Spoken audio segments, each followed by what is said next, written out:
If you want your ministry to last, you need to overcome your lust. Kung gusto ta nga ang atong ministry magdugay, mulahutay, kailangan ato yung ma-overcome ang kailibgon. Kailibgon sa lawas, kailibgon sa mata, ug uban pa klase nga kailibgon. Deal your lust, overcome your lust.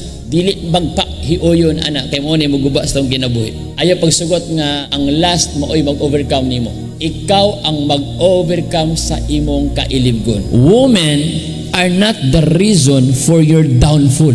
You just lack self-discipline and self-control.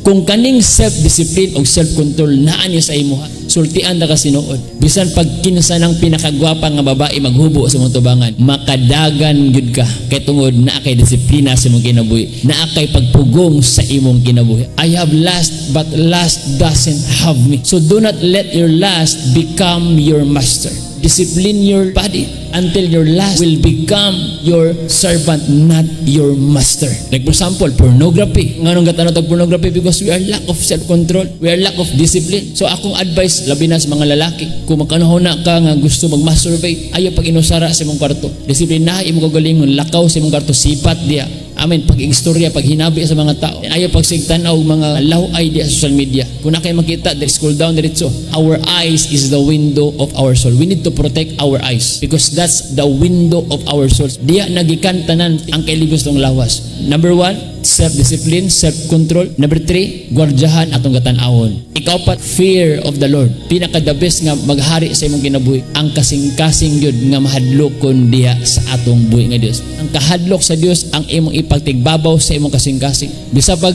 mag-inusara ka lang, basta naa kay kahadlok sa Ginoo, makalikay kag buhat ug butang nga dili kahimutan atubangan sa Ginoo. Kay daghan na mga nag-testimony nga tungod sa ilang kilibgon sa lawas nga pandol sila. Why? Because they lack self-discipline. They lack self-control. So, wala ka guard sa mata. Ikaw-pat, wala naghari ang kahadlok sa Ginoo. Napagani unta ikalima, decision making yun. Kailangan mag-decide yuga nga you will get rid from fornication, sexual immorality, pornography, masturbation. 5 na kibok.